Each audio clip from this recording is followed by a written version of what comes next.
Saa 8 juu ya alama, na ni kwamba ndani ya uwanja Gusii kaunti ya Kisii nyumbani mwa Simba Arati imeanza ngarambe ya robo finali ya kuwania kombe la FKF la Mozart Bet. Hawa wako nyumbani ni Torebobe FC Shabana wanakipiga dhidi ya waliokuwa mabingwa ambao ni Kenya Police FC. Ngarambe ya mida saa 8 alasiri imeshaanza tayari kwa sababu ya mvua. Unajua yale maeneo mvua mara nyingi inashuka mida saa 8 alafu tena baadaye jua linawaka, inakuwa ndio raha zaidi. Asalamu alaykum popote pale ulipo, mambo vipi? Karibu tuandamane hadi tamati. Ni mikiki siku hii ikiwa ni ya Jumamosi. Toto Arege yuko tu ndani ya himaya hii ya Nation Center, atakuwa anajumuika nami mida ya kipindi cha pili. Kwa sasa kwa haraka upesi tuingie kwa hiki kiwambo, tuangalie ratiba 1 2 3, tukianza na ligi kuu ya mpira miguu hapa nyumbani. Ngarambe moja na sakatwa hii leo ikiwa ni siku ya Jumamosi Mei tarehe 2. Sofapaka mabingwa mwaka 2009 wanakipiga dhidi ya Mathare United mwaka 2008 wakishinda ligi. Yani hao katangulia, alafu ule msimu unaofuata Sofapaka batoto ba Mungu akaiendea Slum Boys baada ya kutangulia kufanya hivyo. Mara hii wakiliendea hilo taji walikuwa ndo wamepanda kutoka ligi ya chini wakiwa chini ya mwalimu mkuu Robert Matano Simba. Msimu unaofuata 2009 akawapa taji la ligi kuu kwa mara ya kwanza katika historia. Eli Kalekwa akasema huyu ni Simba. Ndio manake pia Robert Matano Simba anafahamika kama Lion mwenyewe. Alifanya mambo ambayo hayatarajiwi kufanyika. Tuondoke hapa siku ya Mei 2 tuingie Mei 3 ambayo ni siku ya Dominika, siku ya Jumapili. Wamehangaika msimu huu, mambo hayajawa rahisi. Timu zote mbili, Bidco United wakiwa chini ya mwalimu mkuu ambaye ni Anthony Vieira Ahulia dhidi ya William Mluya Kano wa Kariobangi Sharks. Ngoma iko katika uwanja wa Nguru na hapa ni kaunti ya Kirinyaga kama sijakosea. Halafu ikiwa ni shughuli nzito ndani ya kaunti ya Kakamega, uwanja wa Mumias. Kakamega Homeboys wakiwa nyumbani watakipiga dhidi ya mabingwa mara 21 Gor Mahia hapa tayari wametanua pengo la alama 6 kileleni mwa msimamo baada ya ushindi wao wa bao 1-0 dhidi ya watani wao tangu jadi ndani ya uwanja wa Taifa wa Nyayo, ikiwa ni Jumapili iliyopita. Derby ya 99 ya mashemeji iliwapa msukumo wa kuendea taji la 22. Wakiandika ushindi hapa itakuwa ni raha mstarehe, watakuwa sasa wanaimarisha kampeni yao ya kuendea taji msimu huu. Tutoke nyumbani tuingie katika himaya ya wakoloni wetu ambao ni wazungu, England. Na hapa mitanange kadhaa imeratibiwa kupigwa siku hii ikiwa ni ya Jumamosi, na mtanange ambao unasubiriwa kwa hamu na hamumu ni baadaye jioni. Lakini mwanzo kabisa mida ya 11 jioni ni Brentford dhidi ya West Ham United katika uwanja wa Gtech Community. West Ham United wakipambana wasije wakaporomoka kutoka ligi kuu wakashuka daraja. Newcastle United ambayo ilifunga 1-0 na Arsenal weekend iliyopita wanakipiga dhidi ya Brighton. Alafu mida ya baadaye itakuwa ndo Arsenal ngarambe yao inasubiriwa kwa hamu na hamumu dhidi ya Fulham katika uwanja wa Emirates. Wanahitaji alama 3 muhimu katika harakati ya kuendea taji, ili mradi wasitisha ukame wa miaka 22 tangu kulinusa na kulinyakua. Na msimu huo waliandika historia chanya kuliendea taji pasi na kushindwa hata mtanange mmoja msimu wa mwaka 2003 2004 wakiwa chini ya mwalimu mkuu ambaye Arsene Wenger. Tuondoke Jumamosi tuingie Dominika. Jumapili sasa hapa ndo ngarambe ambayo pia inasubiriwa kwa hamu na hamumu na mashabiki shakiki wa Manchester United, mashabiki shakiki wa Liverpool ndani ya Old Trafford. Michael Carrick anahitaji alama 3 muhimu aimarishe kampeni yake ya kwenda ligi ya mabingwa Ulaya msimu ujao. Bournemouth dhidi ya Crystal Palace ni ndani ya Vitality. Alafu Aston Villa dhidi ya Tottenham Hotspur wanahitaji pointi 3 muhimu ili kujikwamua kutoka kule chini wasije wakashuka daraja. Timu ambayo alisakatia aliyekuwa nahodha wa timu ya taifa ya Kenya Harambee Stars Victor Mugobi Wanyama. Tuondoke hapa siku ya Mei 3 tuingie siku ya Mei 4. Mei 4 ni siku ya Jumatatu, wa mambo wanasema Monday Night Football. Tuangalie kukoje. Na hapa ndio inawahusu sana Arsenal kwa sababu wanahitaji pointi 3 muhimu. Hawa wakwe nazo, si hawa wakwe nazo. Everton dhidi ya Manchester City ni ndani Haile Dingson, ngarambe ambayo Everton wakitenda haki 100% wamweke mateka Manchester City, itakuwa ndo raha kwa Arsenal kutanua pengo kule juu angalau kuliendea taji kwa mara ya kwanza baada ya hiyo miaka 22. Chelsea mabingwa dunia watakuwa wanajigamba nyumbani Stamford Bridge dhidi ya Nottingham Forest. ngarambe hiyo pia ambayo inasubiriwa na mashabiki, akiwa anaishabikia kwa roho moja kabisa mkuu wa kitengo cha Swahili hapa ndani ya Nation Media Group, Lofty Matambo. Ndo raha kabisa. Nataka tuachane kabisa na masuala ya kule ugaibuni, tuingie hapa nyumbani. Sasa leo mchakato mzima ndani ya Mikiki ni kuangalia kwa karibu sana ajenda kubwa ya mashabiki hapa nyumbani. Wanapasha misuli moto na kujiandaa 100% kabla ya Kenya kuandaa dimba la mataifa bara Afrika mwaka 2027.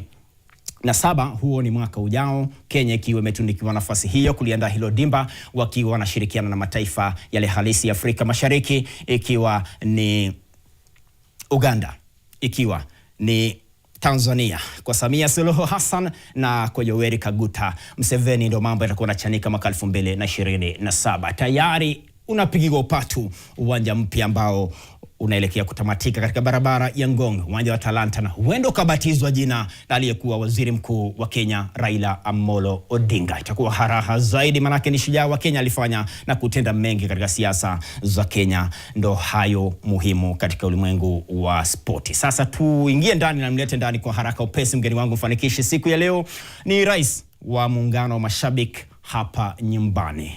Muungano ambao pia wanataka kufanya mambo makubwa kuelekea mbele na kushirikiana na Wizara ya Michezo ili kufanikisha mambo kadhaa, isiwe ni kandanda, iwe ni riadha, iwe ni raga, iwe ni kriketi, iwe ni judo, kila mahali iwe kwamba wanahusishwa 100%. Shem, karibu sana. Shukran sana katika Mikiki. Ndio. Yeah. Jinsi nyumbani, manake hapa nyumbani, manake tunachambua mambo kiundani taratibu. Kwanza ni kushukuru kwa hii kipindi hichi cha Mikiki, manake inaangazia zile watu, changamoto, uzuri, mabaya katika sport. So kwanza ni kuchukua fursa huu kushukuru kwa kuleta hili kipindi. Manake hiki ni cha karne 21, hakina mshindani bana. Kiona kingine wameamua kuiga. Hii haizi igika hii. Haigiki. Tuingia moja kwa moja kwa muungano wa mashabiki hapa nyumbani. Na tuanze kabisa na debi ya mashemeji ambayo imetamatika wiki iliyopita ndani uwanja wa Taifa wa Nyayo. 100% tuseme kama ni 100 ilijaa pomoni. Mashabiki wakiwa wamechanganyika pale, rangi ikiwa ni samawati kwa upande wa Chui, ikiwa rangi ni ya kijani kibichi upande wa Gor Mahia. Debi ya 99 ulionaje? Debi ilikuwa sawa na tunashukuru sana vile mafans walikuja. Lakini tunazidi kuomba ya kwamba isiwe tu wakati ambao wanasiasa wetu wanatupa ile motisha ndio tunakuja kujaza kiwanja. Ndio. Yafaa huwa kiwanja inajaa hata kama hakuna ile inaitwa push kutoka kwa wenzetu, kutoka kwa wanasiasa. Inafaa kuwe na ile passion, ile watu wanajisikia kweli timu yetu hii lazima tuende tukaangalie, tushabikie hawa vijana wetu. Ndio. Na ukiangalia kwa mara ya kwanza imetamatika bila fujo. Hili lilianza na Chan. Ukiangalia pale Chan huko nyuma kumeanza kuwa na tabia nzuri kwa mashabiki. Watu wanaanza kuelewa. Tumekuwa na zile wanaita incidences hapa na pale, lakini tunawapea kongole wote wale mafans wetu kwa sababu utapata wamejaribu, wanajua kwamba kukua fan sio kukua goon. Umesikia siku hizo wanasema goon kwa wengi. Lakini fan sisi ni watu wenye wanapenda mpira, kushabikia. Ndio. Yaani watu wana ile damu ya soka ndani yao 100%. Na umenirudisha nyuma wakati wa Chan, mashabiki walimiminika sana. Ukiangalia Kenya iliandika rekodi kubwa ukilinganisha na Tanzania na Uganda. Wakenya wanapenda mpira. Wakenya wanapenda sport kwa jumla. Ndipo hata sisi tukafikiria badala tu kuleta wale mashabiki kwa football peke yake, tuweze kuangazia pia zile michezo zingine. Ndio. Yes. Na sasa mna mpango gani? Sasa hizi kama Kenya Fans Association ni kujaribu kuingilia kati ya zile michezo zenye haina mashabiki kwa wingi. Ndio. Na pia kujaribu kupata wale wanaitwa kwa kimombo well wishers ambao wanaweza jitolea kujitengenezea stakabadhi wenyewe ya kusafiri, kuweza kupata hela kidogo wenyewe, kujisimamia kwenda kushabikia timu inaposafiri. Kwa mfano huu mwezi yafaa watu tarehe 27 yafaa tuende Uganda. So hakuna haja ya kusubiri mpaka Wizara ya Spoti iingilie kati. So tumejikusanya watu kadhaa wale ambao wanaweza kutoa kwa mfuko wao, wajitengeneze stakabadhi ya kusafiri, na ndio tuende kushabikia timu zetu zikisafiri. So hiyo ndio agenda kuu ya hii shirikisho inaitwa Kenya Fans Association. Ndio. Mnataka mwanzo mjikimu kabla kutembea kule katika Talanta Plaza nyumbani mwa Waziri Mvurya, angalau kusema naye mawili matatu pia aweze kuwapiga jeki. Na inanikumbusha mbali tukienda kule Lilongwe Malawi. Mashabiki wengi walipigwa jeki na wakasafiri. Kabisa. Mimi mwenyewe nilikuwa pale. Tulipanga na tukaongea pia na ambassadors wetu. Huwa tukisafiri tulipokuwa kule Afcon, Egypt, tumekuwa Malawi, hata Tanzania tumekuwa pale. So tunafanya tunaongea na wale ambassadors wetu kututafutia wa Kenya ambao wako hizo nchi. Na pia nachukua fursa hii kushukuru wale wa Kenya ambao ni wazalendo ambao hawako hapa, lakini tukienda kwa hizo nchi za kigeni wanatupiga ukwato. Ndio. Na najaribu kuangalia Shem, dimba la mataifa Afrika linakuja nyumbani na mliandikisha historia kubwa sana, Kenya ikirejea katika kombe la mataifa Afrika baada ya zaidi ya miaka 10 kule maeneo ya Misri, Cairo mwaka 2019. Mlienda kule mkiwa mkusanyika wengi. Sasa mkakati ni upi katika linaandaliwa nyumbani sasa? Ndio maana sasa tumeanza kukua na hii Kenya Fans Association. Ndio. Wale watu ambao wanaweza jitolea shilingi 1 ama 2 kabla ya kungoja wizara iweze kuwasaidia.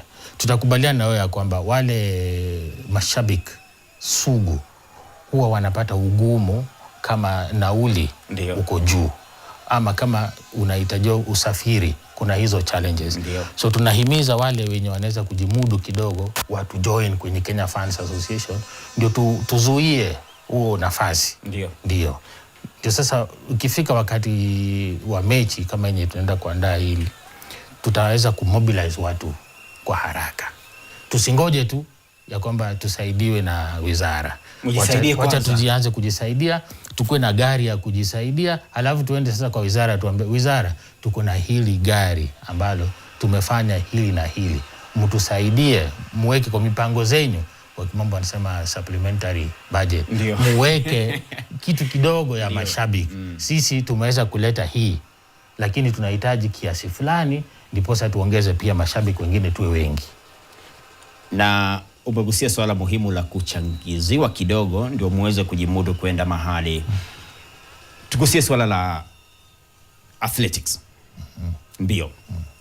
Na nimeangalia Sebastian Sawe amerejea nyumbani akiwa ameandikisha historia kubwa kabisa, ulimwengu mzima unamzimia sigara.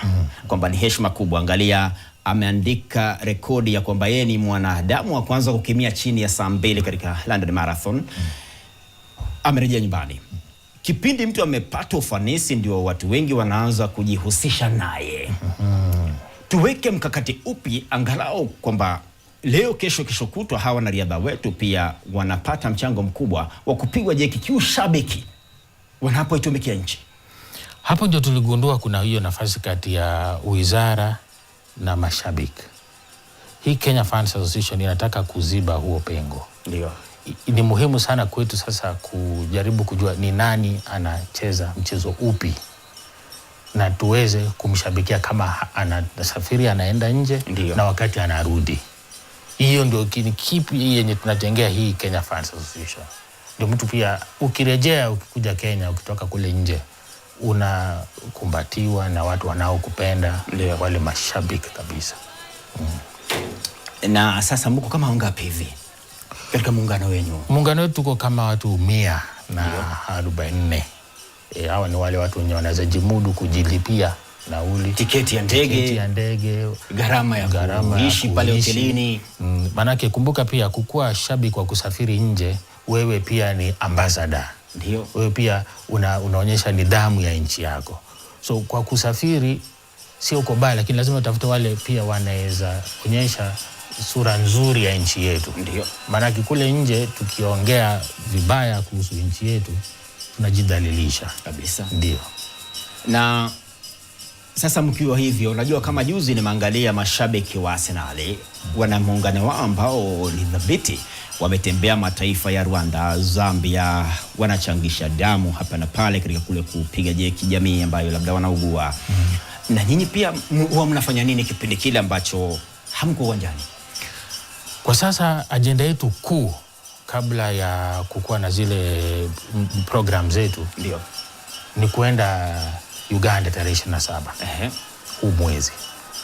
Tulishaenda kule Karatu kama Kenya Fans Association tukarudi. Sasa kwa sasa nataka tuende Uganda. Uganda kuna nini? Uganda kuna mechi itakuwa tarehe 27 ndio ambayo tunataka kwenda kupeana support kule. Na kutoka hapo ndio tutakuja tuketi tuone tumefanya vipi. Manake huu ndio utakuwa mara yetu ya kwanza kujimobilize ama kukusanya kwa pamoja wote kwa jumla, na pia tutaweza kujua ni nani ana nguvu area fulani, nani anaweza toa basi, nani anaweza toa mahali pa kuishi. Tunataka tujijue vizuri. Kutoka hapo sasa tutakuwa na mikakati ya kuelezea watu, jamani, mnaweza join Kenya Fans Association. Sisi ni kama sports ambassadors. Tuweke ile yake, manake pia kumekuwa na chama ambacho kinatumikia kabumbu sana, ni KFF, Kenya Football Fans Federation. Ndiyo. Kenya Football Fans, hiyo ni football vile inaitwa. Inashughulikia tu pande ya hiyo, ni kabumbu tu, kabumbu peke yake. Ndiyo. Lakini sasa tunaona kuna zile michezo zingine zenye zafaa tuangaze ama tuangazie. Ndiyo. Ukiona sio mpira peke yake, tuko nayo, tuko na athletics, tuko na darts, tuko na cricket. Last time ulikaribisha mgeni pande wa cricket. Ndiyo. Tuko nao wote, so inafaa tuwaweke pamoja kikapu moja. Ndio sasa iwe ndo hakuna mchezo ambao unakuta pale mtu anacheza akiwa lonely. Unapata mtu anajifunza kwenye YouTube peke yake, Ndiyo. Anasafiri peke yake, hana shabiki hata mmoja, anashinda, anapata medali, anarudi, ndio tunaanza kuhangaika kwenda kumkutania. Waziri tuko na huyu alishinda, waziri kuja utusaidie. Ndio. So waziri anasema ni myupi huyo? So tunataka kuziba hiyo aibu. Umegusia swala la YouTube man ambaye ni Julius Yego. Amefanya mambo makubwa katika mashindano ya Olympic akishinda medali ya fedha. Amefanya mambo makubwa katika mashindano ya ulimwengu akishinda dhahabu.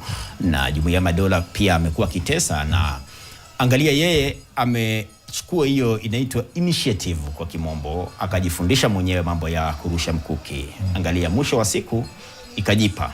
Na sasa ndo tunaanza kumshangilia jamani. Ndio hapo sasa. Lakini sisi yafaa sasa tusiwe na watu kama hao tena. Ndio. Tuweze kusupport talent kwa kila namna. Sio tu tungoje mpaka mtu angangane kivyake. Kungangana, kujituma hiyo iko. Hata sisi kwenye Kenya Fans ni kujituma. Tunachukua hela zetu kidogo tukafanya mambo 1, 2, 3. Ndio. Lakini ni muhimu sana tuwaweke ile motisha.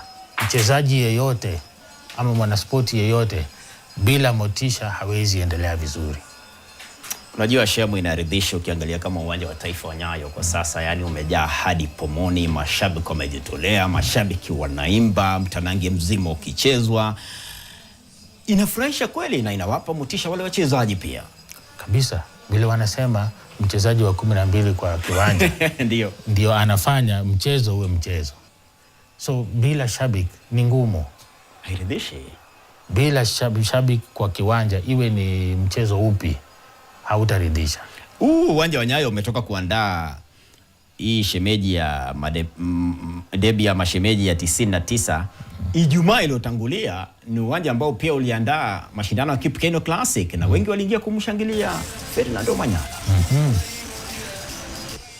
Kwa sasa mafans wameanza kupenda mchezo. Ndio. Unajua wakati ambao maisha pia inakuwa ngumu sana, lazima pia upate njia mbadala wa kutoa, inaitwa pressure ama stress. Kabisa. So tunazidi tu kuwashukuru wale mafans wenye wanakuja kiwanjani kwa sababu hawana vita. Hii vita ndio imekuwa ikizuia watu kwenda kwenye stadium. But tumeona ile tabia imerudi saa hizi, hatuna vita. Kwa sasa mambo ni ustaarabu sana. Mambo ni ustaarabu. Unaweza baba mtoto wako ukaenda ukaangalia naye mchezo. Manake pia wakati kulikuwa na fujo katika uwanja, unashangaa sana umekwenda na mtoto wako pale alafu wanafiatua tear gas pale, inakuwa ni wasiwasi hata ule mtoto kumshawishi kwamba kesho amka tuende mechi, anakuwa na uoga. Lazima awe na uoga, na hata sisi kama fans baadaye tunataka kuwa na digitalization. Ndio tuweze kujua mashabiki wetu ni wapi. Wale halali. Ndio kukifanyika swala kama hili, unaweza ukafuatilia ukasema Shemu ni yule nilimuona na ndio huyu. Na itafika wakati ambapo kila sehemu tunaweka mmoja wetu kukaa kuangalia tu ya kwamba kila kitu iko shwari, ile kupeana tu intelligence ya kwamba hapa shida ilitokea hapa na ikakuwa hivi. Ndio. Sasa mnapatikana wapi nikitaka kujumuika na nyinyi? Sisi ndio tunatengeneza mtandao, but ofisi yetu iko hapo Embakasi. Vile nimesema sisi ni watu wachache tumekuja pamoja. Sasa hizi tuko watu 130, tunazidi kuongeza idadi yetu. Agenda yetu ni kuwa tu ambassadors wa mpira ambao hawangojei mpaka wapewe kitu ndio waondoke kushangilia timu yoyote. Kwa hiyo Facebook mko? Facebook bado hatuko, lakini ndio mnaanza mkakati kabambe. Mkakati ndio tulikuwa nataka tunaanza hii tukienda Uganda ndio tuanze vizuri. Tuseme ndio mnazindua rasmi. Tunazindua rasmi. Ndani ya Mikiki. Ndani ya Mikiki. Na ndio station ya kwanza tumekuja kutangaza kwamba Kenya Fans Association ndio imeinua nanga sasa inaondoka. Timu ya taifa ya wanawake Harambee Starlets iko na kibarua, imerejea katika kombe la mataifa bara Afrika kwa mara ya kwanza tangu mwaka 2016 ikishiriki huko Cameroon, mara hii ni Morocco. Labda Waziri Mvurya afanyeje upande wa mashabiki ndio pia mjumuike kule na timu ya taifa Morocco? Ni maombi tu bado ya kwamba bila mashabiki wachezaji kwa ile sport yote hawana ile motisha. Ndio. So tunazidi tu kuomba wizara iwe ikiweka kiwango cha fedha fulani ya mashabiki wasafiri kushangilia timu yao. Na pia ningeweza kuongea na kila nchi ambayo inatuhost kama ni Morocco. Ndio. Wale wa Kenya wako huko. Kufikia sasa zile nchi zote tumeenda, wa Kenya ambao wako hizo nchi na wale wanaitwa ambassadors wa hizo nchi wanasaidia sana kwa hiyo mobilization, na tunawashukuru sana. So tunaomba tu waziri kama anaweza fanya jambo. Rais wetu mpendwa pia anapenda spoti. Shabiki nambari 1 wa timu ya Arsenal. Sasa tunajua anatusikiza, anaangalia Mikiki. Ndio. Tunaomba wakati wa kusafiri atupange hata sisi pia mashabiki tuende tushangilie timu. Awapange na nyinyi mumpange kule kiwanjani. Hapo sasa. Hapo sasa. Na ndio AFCON inakuja nyumbani pia wapange vizuri. Muhimu sana. Manake hatuwezi kaa hapa kungoja AFCON na hatuendi kule. Ndio. Na tuende hizi ndogo bado. Hizi ndogo lazima. Ya Kenya. Hizi ndogo lazima. Ndio. Hapo ndio tunaanzia. Shabiki wa timu gani nyumbani? Nyumbani kwa sasa wote ni watu wangu. Lakini kuna mahali unakuta unaegemea kidogo. Wote, tuseme wote hawa ni watu wangu. Ulaya. Arsenal. Hapo kwa Arsenal. Angalia sasa lile pengo lilikatwa. Na mkakuja mkaandika ushindi wa 1-0 dhidi ya Newcastle, mkapanua tena pointi 3 mbele, lakini bado City ana mechi kiporo. Msimu huu umekuaje? Sisi msimu huu tumefanya vizuri. Tunasema tunakaa kwa table juu bado. Wanasema ni ndovu aliye juu. Ndovu tunabaki pale. Mtaendea kombe? Tutaendea. Walai? Inshallah tutaendea. Mko na Fulham leo? Wacha tuone vile itakuwa. Tutawachapa 2-1. Ndio. Na City amewakimbiza kweli kweli. City si mchezo. Wanatuogopa ndio maana wanatukimbiza hivyo. Sasa mimi huwa siogopi kusema naegemea wapi. Mimi ni shabiki shakiki wa Shabana FC. Shabana. Kwa sababu ni timu ya nyumbani na kutoka nilikokulia. Marafiki zangu sana Shabana. Na mara hii si tupongeze tu kidogo, tumefanya vizuri kujaza uwanja bwana. Lazima. Mimi nawapongeza Shabana. Ndiyo. Hata nilisafiri na rafiki yetu Fred Arocha hadi Mombasa kushabikia timu ya Shabana. Ndio. Hizi matimu zikisafiri mimi pia huenda. Lakini mbona hutaki kusema hii yako ya hapa Kenya? Wote ni wote. Hawezi kuwa wote, hawezi kuwa wakisafiri. Tasema ni Shabana. Kwanza Shabana fans wananijua wengi zaidi. Mashemeji wale. Wale mashabana wananijua sana. Na utawaambia nini, ushauri wako kwa mashabiki ambao wanataka pia kujumuika na nyinyi? Hasa pia ukiangalia mashabiki wa kike akija uwanjani inakuwa raha pia. Tukashauri nini? Kwa kimombo wanasema gender balance. Ndio wale wa kike waje, lazima kuwe na hii amani ambayo tumeanza kuona. Ndio. So tuna matumaini makuu kuhakikisha ya kwamba kuna hiyo wengi wa dada watakuwa nakuja. Kwa hii Kenya Fans Association tuko na kina Ferrari, Anima Ferrari yuko kwenye huu vuguvugu. Ndio. Tuko na Nedi. So wote kazi yao ni kuhakikisha vile tunaweza wadada waingie kwenye uwanja, na sio football peke yake. Ndio. Hizo michezo zingine pia. Kila mchezo. Kila mchezo. Na sasa kama michezo mingine kama sataranji, chess, michezo kama pool, hii michezo mtafanyaje kuhakikisha kwamba mashabiki pia wanakwenda kule? Sasa ni lazima watatueleza wakiwa na hizo champions. Sasa hapo information lazima ni ushirikiano mkubwa kati ya nyinyi na mashirikisho. Sasa lazima vile nimesema, hii Kenya Fans ni sisi tunataka tuanze kwanza. Ndio. Raundi hii hatungoji ya kwamba wizara ituongoze kuanza ama federation ichangie njooni. Tunataka kufanya kama sisi kwanza, ndio tuende tuseme tumefikisha hapa, tumefanya hili, tumekwama hapa. Ndio. Tukatane katikati hapa, mtusaidie tuendelee mbele. Itakuwa raha kweli. Kabisa. Sasa mtu akitaka kujumuika na nyinyi mbali na kwenda uwanjani atasaidika na nini? Labda mko na chama, labda kuchangisha dola hapa na pale, ama mkakati mzima ukoje? Kwa sasa tunataka tuende Uganda. Tukishatoka Uganda tutaeleza watu jinsi inafaa kufanywa, jinsi inafaa wajiongeze wakuje. Kauli yako ya mwisho? Kauli yangu ya mwisho ni kushukuru mafans wote kwa kila mchezo, na pia kushukuru wizara. Wizara imefanya mambo mazuri sana. Kushukuru rais wetu. Rais anasaidia sana pande ya mchezo. Na pia kwa hizi newsrooms zote ambazo zinaangaza, manake bila program kama hizi ni ngumu kujua chenye kinaendelea kabisa. Na kama mimi natoka sehemu za kule Ndalu, interior western, ni kusikiza tu, wanasikiza kwa redio saa zingine. Ama waende pale jukusanye waangalie kwenye TV. So bila hizi ni ngumu watu kujua chenye kinaendelea. So tunawashukuru sana. Asante sana mkitoka Uganda. Tuone vile itakuwa. Shukrani sana. Ndio. Asante sana. Kila laheri. Asante. Ni mikiki hiyo, kipindi cha kwanza kinatamatika rasmi hapa ndani ya Studio Nation Center na kwenda mapumziko.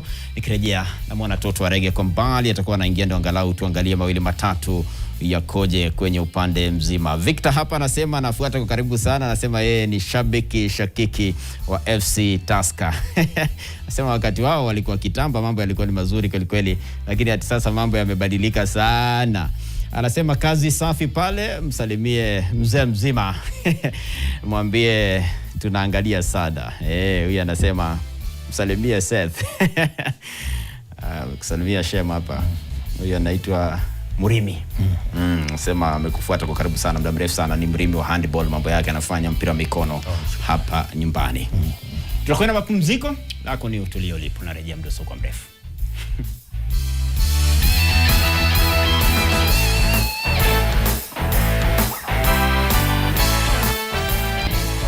Kama ndio mwanzo tunajumuika nasi angani, ni mikiki tumeingia kipindi cha pili ndani ya dakika 33 katika uwanja wa Gusii ndani ya kaunti ya Kisii.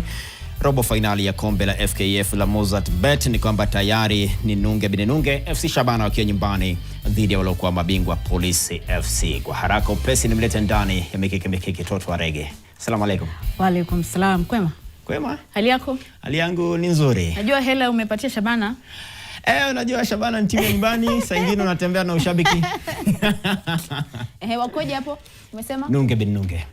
Hamna goli. Lakini mvua inaonekana imechanganya mambo mengi, uwanja uko tope na nyasi kwa mbali. Lakini uwanja pia ni hadi pomoni. Mvua inanyesha Kisii. Ndio. Nilikuwepo juzi huko. Na hali si nzuri sana. Ulipitia maeneo ya Muhoroni ukipanda hivi ukiingia Gusii? Ulienda Gusii straight. Na ulikuwa awali umenibia siri kwamba wanapania kuendea taji kwa msimu wa 3 mfululizo. Hawa ni Mafande Bullets.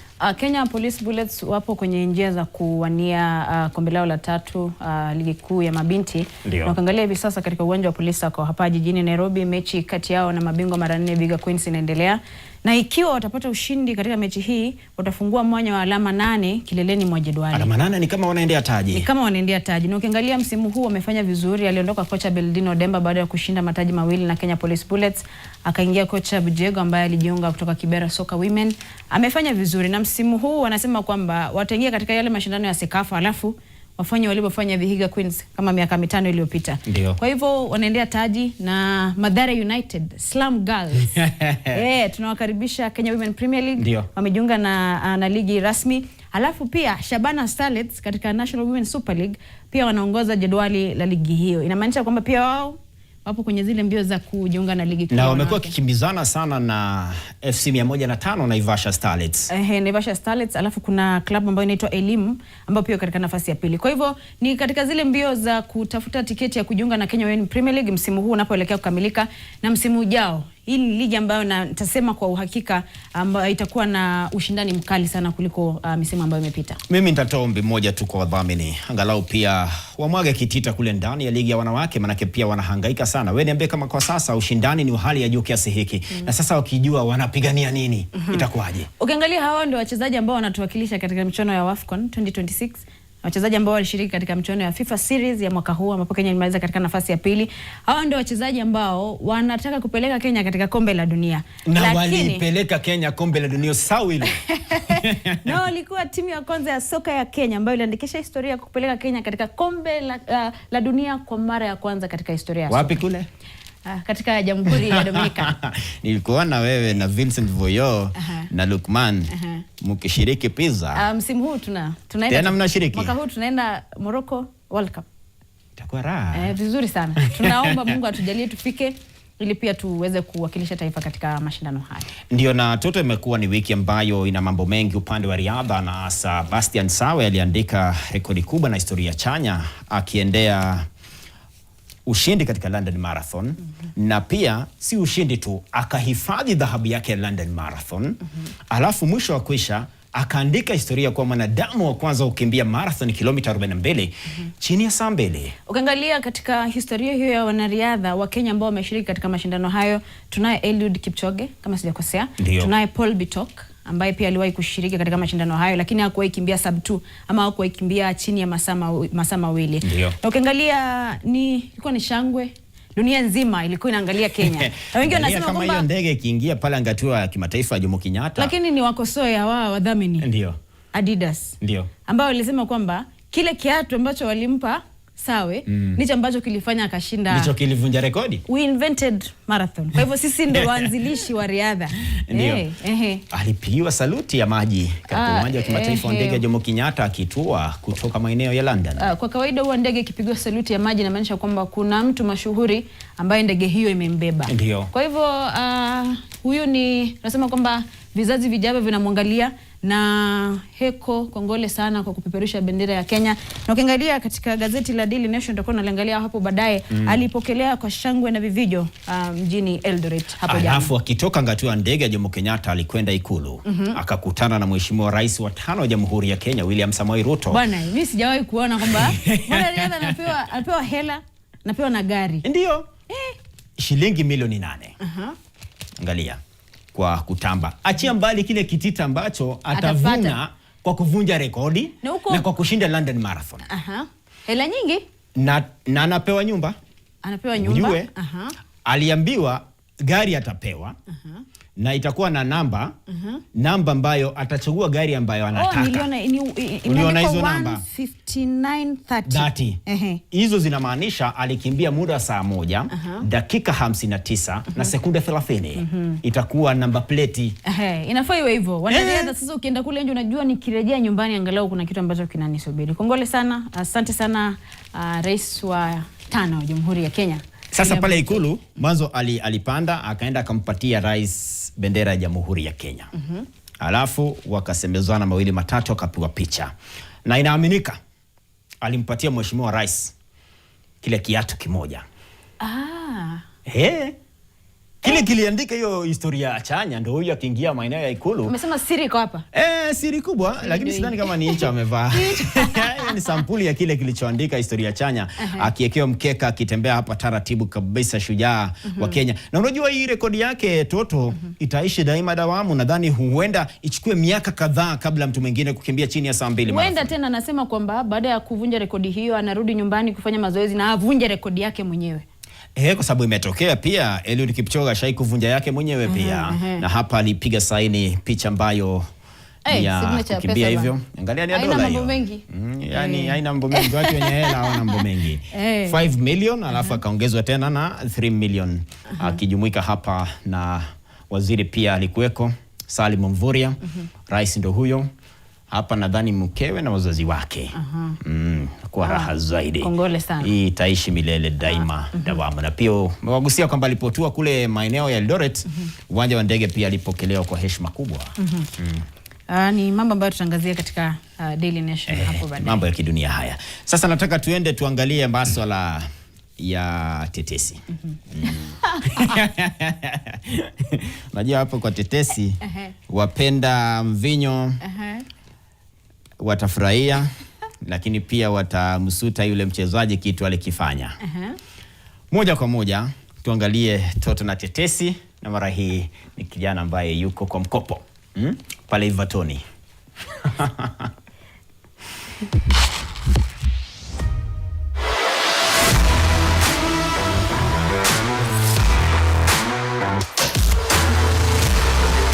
Toto na tetesi inaripoti kupokea ushahidi wa picha za Jack Grealish akiwa amelewa chakari. Grealish katika hali hiyo alikuwa akisinzia kwenye baa ya juu ya jengo jijini Manchester baada ya mchana mzima wa kujivinjari na marafiki. Tetesi zinasema kuwa Grealish mwenye umri wa miaka 30 aliwasili majira ya saa 10 jioni na kufikia saa 11:30 alikuwa tayari hajui tofauti ya giza na mwangaza. Tukio hili limetokea wakati kiungo huyo yuko nje ya uwanja kufuatia upasuaji wa jeraha la mguu. Picha hizo zimeibua mjadala mkubwa miongoni mwa mashabiki na wachambuzi wa soka.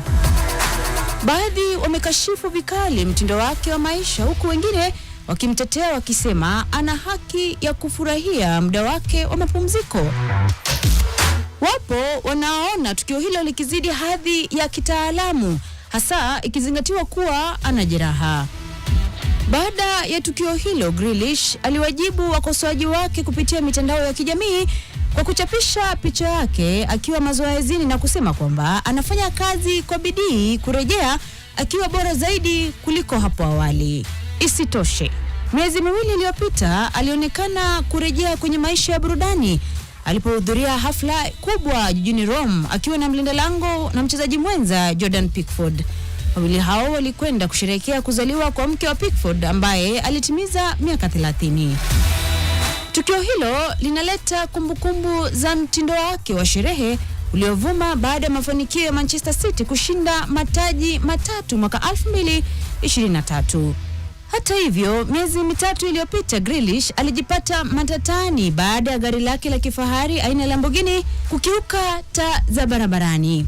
Inadaiwa tukio hilo lilitokea majira ya saa 5:30 usiku, saa chache kabla ya Everton kutoka sare tasa dhidi ya Aston Villa katika mechi ya ligi kuu ya Uingereza.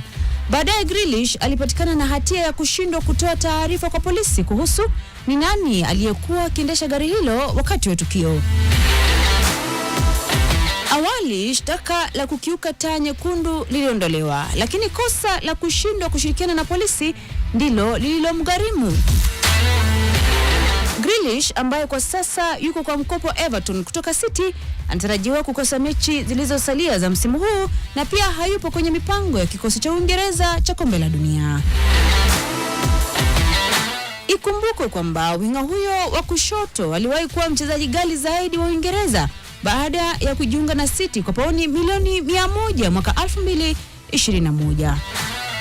Kwa upande wa Everton, klabu hiyo ilitumia takriban pauni milioni 12 kulipa sehemu kubwa ya mshahara wake, huku makubaliano ya mkopo yakijumuisha kipengele cha kanuni kwa pauni milioni 50.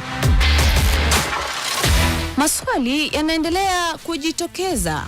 Je, mwenendo wake nje ya uwanja utaathiri mustakabali wake kisoka?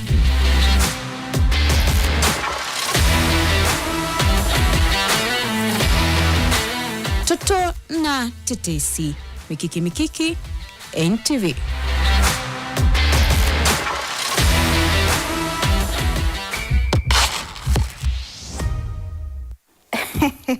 Sasa mambo yako huyu mbugiaji mwenza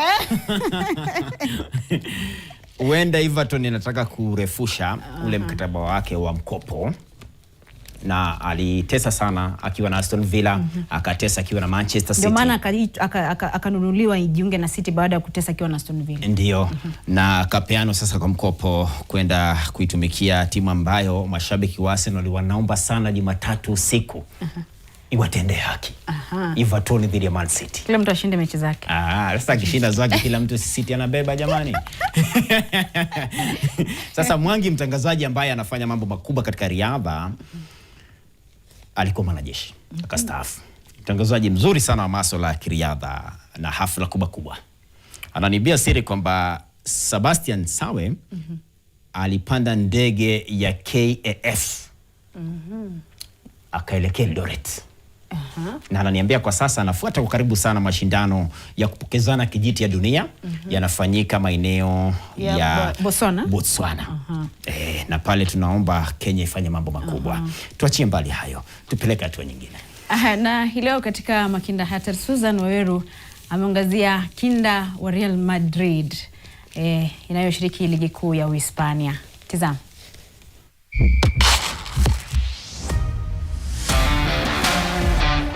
Ni jina linalochipuka kwa kasi katika soka ya Ulaya, likibeba matumaini ya kizazi kipya ndani ya Real Madrid na timu ya taifa ya Uturuki. Arda Güler alizaliwa nchini Uturuki na kuanza safari yake ya soka katika klabu ya Gençlerbirliği Ligi kabla ya kipaji chake kugunduliwa mapema na Fenerbahçe mwaka 2019 ndani ya mfumo wa vijana wa Fenerbahçe. Güler alikuwa haraka akipanda kutoka timu za chini hadi kikosi cha wakubwa, huku akivutia wengi kwa mabao na pasi zake za mwisho. Mwaka 2021 alipata nafasi ya kuanza maisha ya soka ya kulipwa. Akiwa bado kijana mdogo, alionyesha utulivu mkubwa uwanjani. Ndani ya muda mfupi, aliweka rekodi kwa kuwa mfungaji mdogo zaidi katika historia ya Super League, na kufikia mwisho wa msimu wake alikuwa tayari amefunga mabao na kutoa pasi muhimu licha ya dakika chache alizocheza. Msimu wa mwaka 2022 mwaka 2023 ulimweka rasmi kwenye ramani, akipewa jezi nambari 10, nambari yenye uzito mkubwa kwa mashabiki wa Fenerbahçe. Güler aliwajibika ipasavyo. Alifunga mabao muhimu, akatoa pasi za mabao na kusaidia timu hiyo kutoa Turkish Cup mwaka 2023. Katika fainali aling'ara hadi kutoa tuzo ya mchezaji bora wa mechi. Ubora wake haukupita bila kuvutia vilabu vikubwa barani Ulaya. Mwaka huo, mwaka 2023, Real Madrid walimsajili kwa mkataba wa muda mrefu, hatua iliyofungua ukurasa mpya katika taaluma yake. Mwanzo wake Madrid ulikumbwa na changamoto za majeraha, lakini aliporudi alionyesha kwa nini aliaminiwa. Alifunga bao lake la kwanza katika La Liga kwa ustadi mkubwa, akiwapita mabeki na kumaliza kwa utulivu. Katika msimu wake wa kwanza aliweka rekodi kwa kufunga mabao 6 kwa muda mfupi zaidi katika historia ya klabu hiyo, akifanya hivyo ndani ya dakika 330 pekee. Kadri muda ulivyopita, nafasi yake kikosini iliongezeka. Chini ya kocha mpya, Güler alianza kupewa nafasi zaidi kama kiungo mshambuliaji.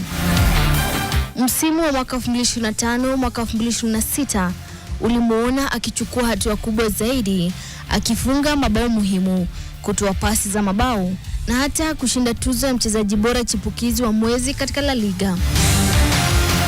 Lakini kilichotikisa zaidi ni bao lake la kipekee alilofunga kutoka umbali wa mita 68, moja ya mabao marefu zaidi kuwahi kufungwa katika historia ya ligi hiyo.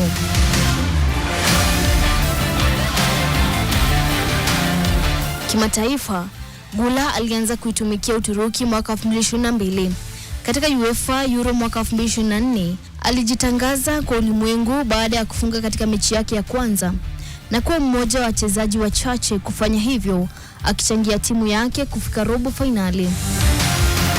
Uwanjani, Arda Güler ni kiungo mshambuliaji mwenye mguu wa kushoto anayependa kucheza upande wa kulia.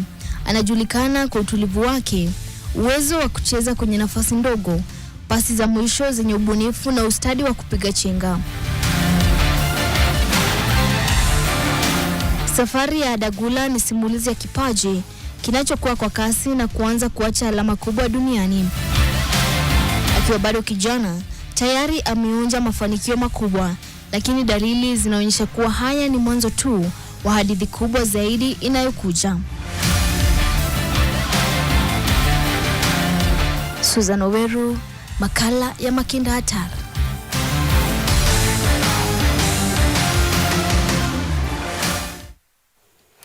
Na shukran sana Susan Waweru. Na huyu Susan Waweru, hebu siku moja weekend ijayo tumwalike hapa. Aje hapa. Angalau watu waone nani huyu anatesa kweli kweli.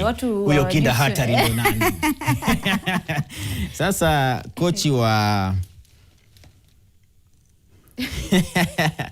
FEA, FEA anasema inaitwa ni Football Excellence Academy. Mimi nimemfahamu kwa siku nyingi akiwa kocha wa Pepeta Academy. Huyu ni Zax Waweru. Namjua. Namjua. Hata amekusalimu. Asante. Nasema salimia mrembo Toto, kazi nzuri. Asante. Amekubali. So nafaa arejee kwenye bench. Arudi Kula benchi sana. Kula benchi sana unafaa uje sasa Mr. Zax. Haifai, kijana wake ni mchezaji mzuri sana, somo wangu anaitwa Yoshua pia. Mchezaji mzuri, amekuwa pale Tusker Youth.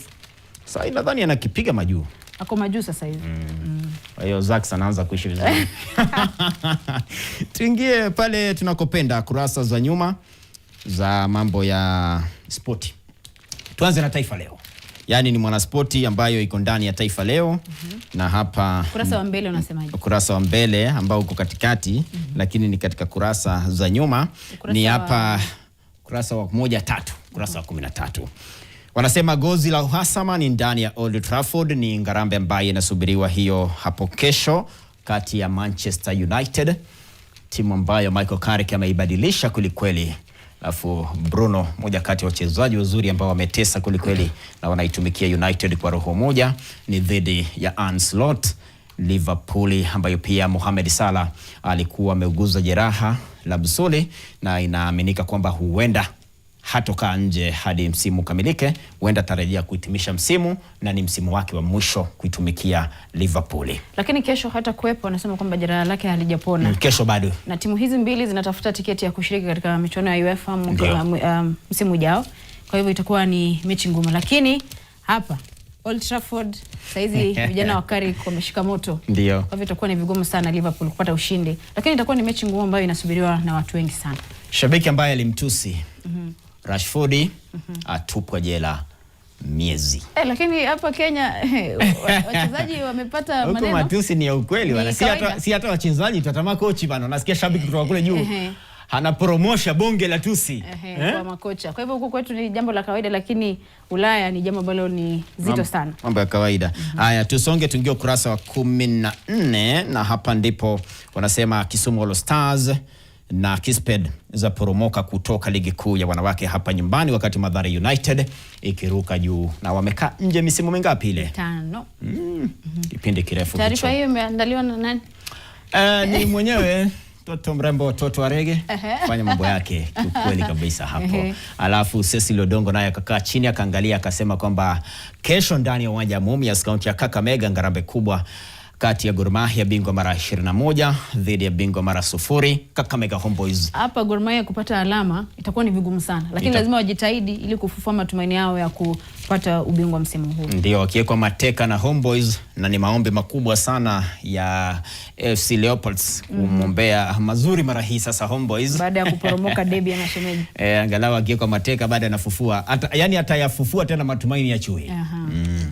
Tusonge kabisa, tutoke hapo kwenye uhasama. United niyo tumeigusia, ni ya kesho. Alafu tuingie ukurasa ambao ni wa 15.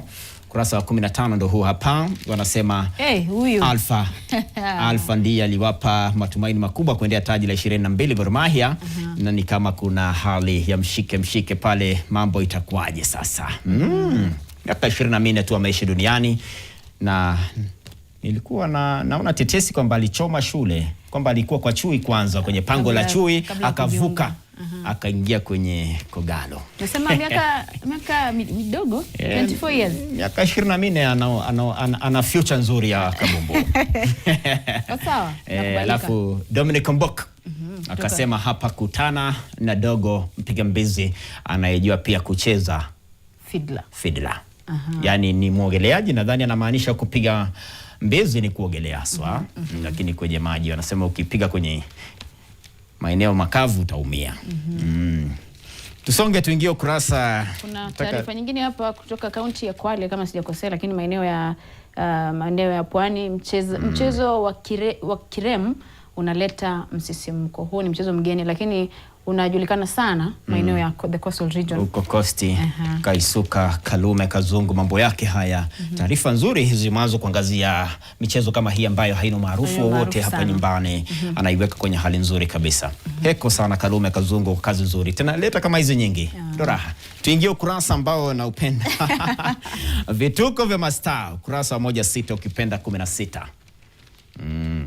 Ule shabiki aliyeko ndani.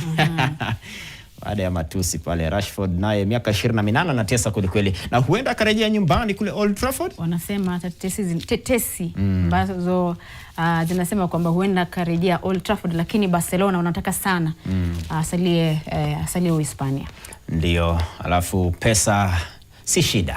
Mahrez Mahrez amepotea sana. Unajua tangu atese akiwa na Leicester City akanyakua taji, na ni pigo kubwa. Leicester City ilishinda taji mwaka 2015-16. Imeshuka kutoka tena Championship imekwenda ligi ya 3. Akatoka hapo akaenda kuitumikia Manchester City, akanyakua mataji kadhaa ya ligi, ya FA, ya Carabao, na mwisho wa siku akaelekea maeneo ya Saudia. Alimwaga dola. Ana hela. Ana dola kweli kweli. Anaishi. Alafu tuangalie hapa kwa mvamizi wa Villa. Mvamizi inamaanisha kama ni mshambuliaji huyo. Amevamia himaya na kumvisha manzi wake pete. Kwa ufupi ameoa.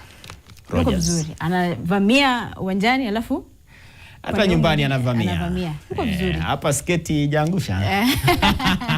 Sketi imeangusha mwamba. Angusha bwana. Refa UEFA pabaya kwa madai ya kudhulumu mvulana kingono. Makosa huyu afungwe sana. Huyu si auze jela sasa. Anafaa aende ndani tu. Lakini kwa nini basi? Haina haja bwana. Jamani. Bwana. Kuna taarifa nyingine hapa juu. Hebu shusha kidogo. Shusha kidogo tuangalie pale juu. Hapo naona hofu Ecuador. Jagina kiwawa kikatili. Na wanawake waliompulizia sumu. Jamani, sketi imeangusha mwamba tena. Sasa unajua ni mambo pia yanafanyika huku hata Kenya. Alipuliziwa sumu. Sumu. Inawezekana alikuwa katika maeneo ya nani? Ya Jack Grealish. Kwa Grealish. Akishiriki mambo yake. Sasa wacha tutoke hapa kabisa ndo upate mwanya wa kuangalia mambo mawili matatu ndani ya Saturday Nation. Ndani ya Saturday Nation katika ukurasa wa 25. Ndio. Taarifa ambayo imepatiwa kipaumbele hapo ni ya Sebastian Sawe ambaye alikaribishwa vizuri katika mji wa Eldoret hapo jana baada ya kuandikisha historia siku chache zilizopita. Kiangalia hapo ni taarifa nasema kwamba Eldoret holds its breath for Sawe's homecoming. Kweli hapa alikaribishwa kweli. Bernard Rotich, mmoja kati ya waandishi wazuri wa masuala ya riadha. Hongera sana mkubwa wangu. Kuna taarifa nyingine hapo ya Bernard Rotich kisema kwamba Andrew Kipto, Sawe's pacemaker. Wale pacemakers pia wajua wakati mwingi hawapigiwi upato sana, lakini ni watu wa maana sana katika riadha. Kama baba hapewi hongera, mama ndio pewa. Sawe's pacemakers speaks out on world record feat in London. Kwa hivyo huyo ni pacemaker wa Sawe ambaye alimsaidia sana kuandikisha historia. Naambia kwamba muda umeyoyoma. Muda umekimbia kweli kweli. Aya, funga kazi. Ndo sasa toto kawaida yangu lazima niwaibie siri kwamba katika maisha huwa ni safari, lakini mara nyingi tunaangazia zile kilomita ambazo zimesalia mbele kwenda. Tunasahau zile ambazo tumetoka.